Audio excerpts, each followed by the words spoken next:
You may have heard of Outschool from a teacher online who's claiming that they work 10 to 20 hours per week and they make a lot more than you probably do if you're a classroom teacher.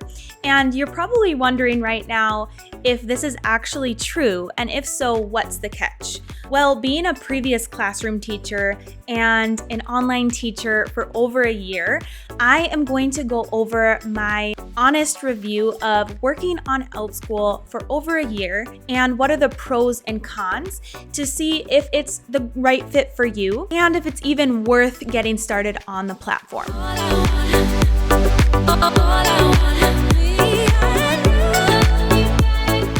Hey, if you're new here, I'm Jenna Lee, and I help teachers like you build businesses and brands online so that you can work less and live more. If you're interested in applying and getting started teaching on Outschool, then don't forget to grab my free hiring guide and resources below to support you through the process and get you hired right away. And you can also check out this video for a full detailed guide and step-by-step process on how to get hired successfully the first time you apply. In this video, I'll be giving you my top pros and cons for working on the Outschool platform, as well as best practices if you decide to teach on Outschool this year. Without further ado, let's get into it. My first pro of teaching on Outschool is that you get more control.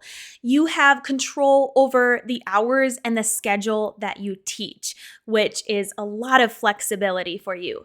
You have control over what topic you get to teach on the platform. Even if it's not even connected to your degree, you can still teach a hobby, an interest, or a passion of yours. You have control over how much to charge parents and students per class. So you get to choose the price that you see as a valued price for you.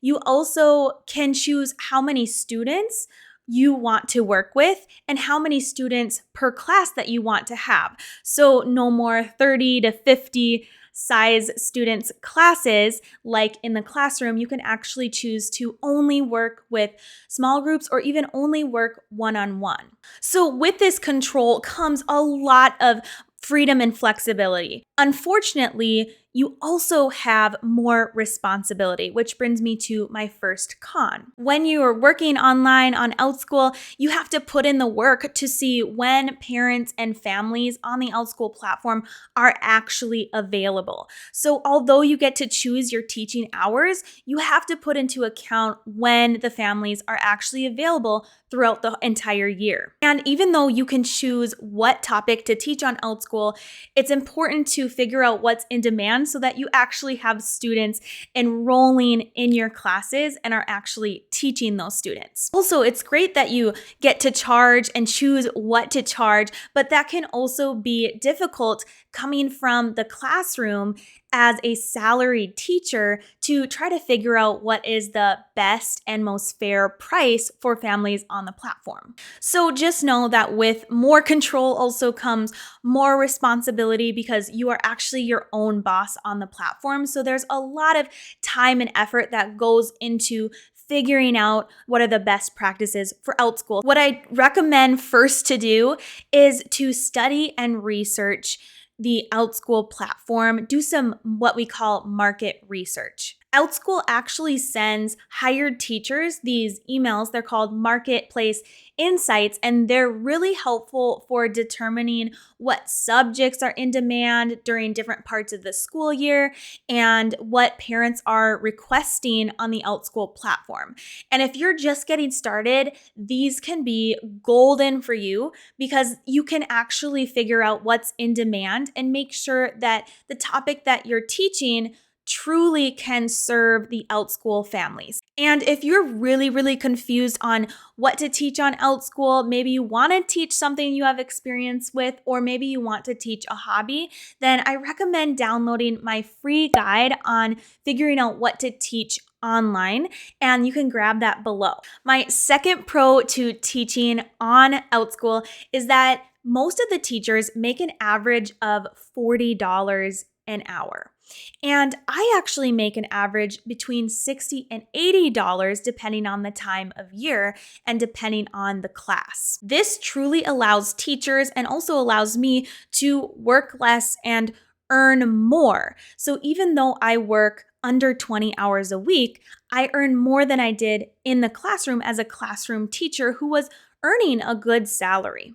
However, there's a con that comes with this. You actually have to take out some of your income, one for the Outschool fees, which is 30% of each class, and two for your taxes and your benefits.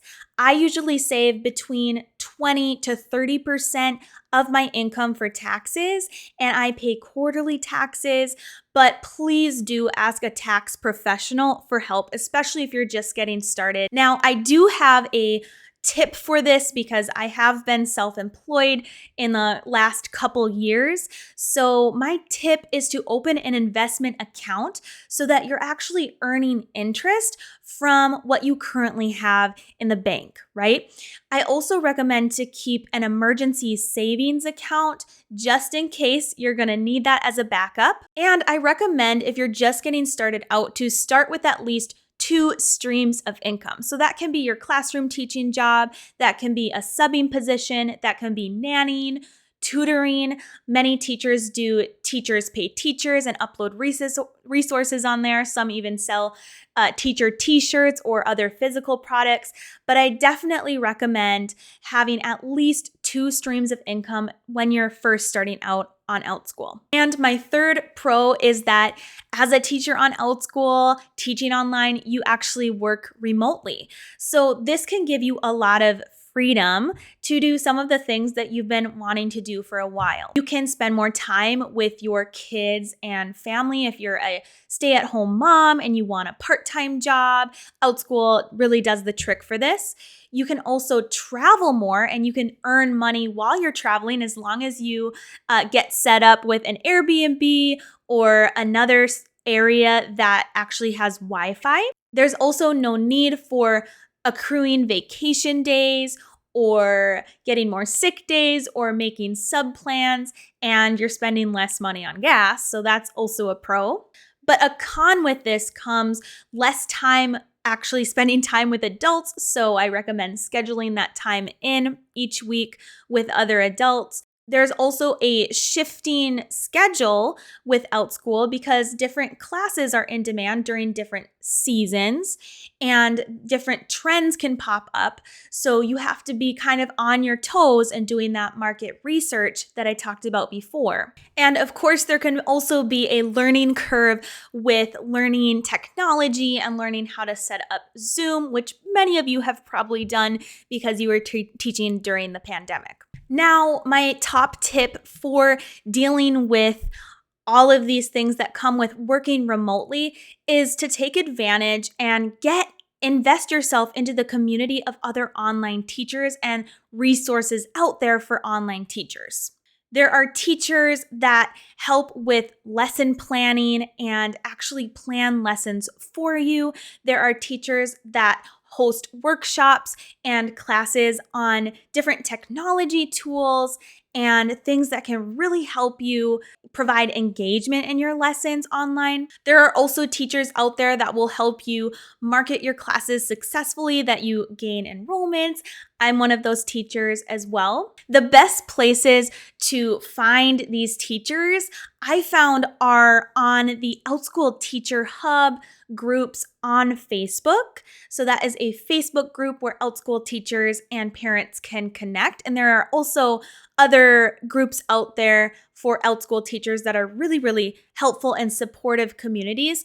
But also I found that there's a huge community on Instagram. Now that you've taken a look at both the pros and the cons of Outschool and my honest feedback, let me know below if you're interested in teaching online still, or if you're not interested and why. Let's start a conversation and I'd be so happy to connect with you more. Until next time, I will see you in the next one. All I want.